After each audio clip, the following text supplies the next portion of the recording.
Corner of a Dream is the title of my book, but it's also the first stanza I ever painted outside of Egypt for Mahmoud Darwish. And the whole stanza reads, "Stand at the corner of a dream and fight."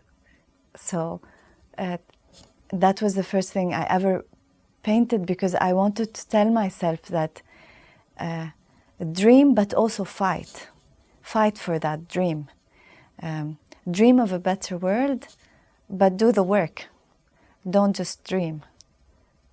I have students coming into my classrooms these days who know nothing about the revolution. And I feel that I need to preserve memories, and I need to leave evidence for the future generation. As a post-colonial condition, this systematic erasure of memory due to wars, due to civil unrest, due to different factors, we are always constantly losing our heritage and our cultural heritage. And with that comes the loss of memory and ultimately the loss of identity. And this is the disaster for me, when you lose your identity, when you don't know who you are, when you forget why you are here. It was interesting for me to move the artwork from a poem to a painted wall to a film.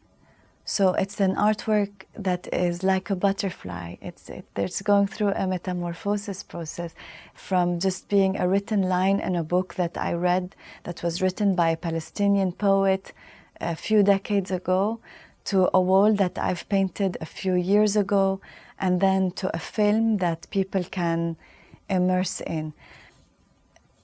So the films are about displacement, they're about belonging, they're about identity, and they are about our shared humanity. And I think they could be read in any way you want to read them. I left them open because this is how we should. I should not enforce my point of view on the viewer. I would like them to create their own conclusions, whatever those may be. So they leave space. It's a small space. It's a 360-degree screen. And I wanted that to become a very big space. It's very personal, and the academic in me is always unhappy about very personal expressions. But I think this is where the truth is. As an artist, it's our humanity that makes us connect with everyone else around us.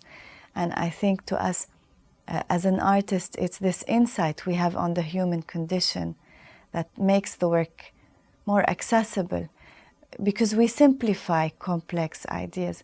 We simplify why culture is important, why we need to connect. And this is what the artwork is about, is to give you another lens. The lens of an Arab woman who comes from the Muslim countries, who are daily portrayed as terrorists, as the other.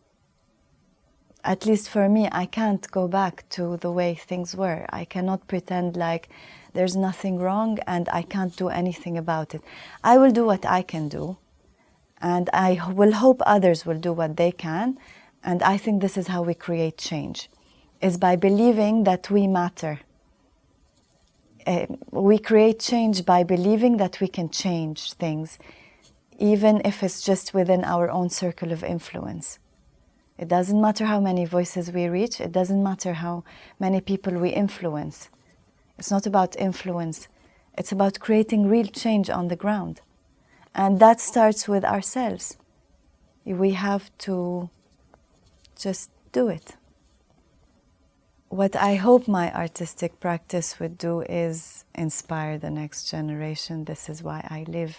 It's the only reason I teach. It's the only reason why I do what I do, because I'm hoping that they would do a better job.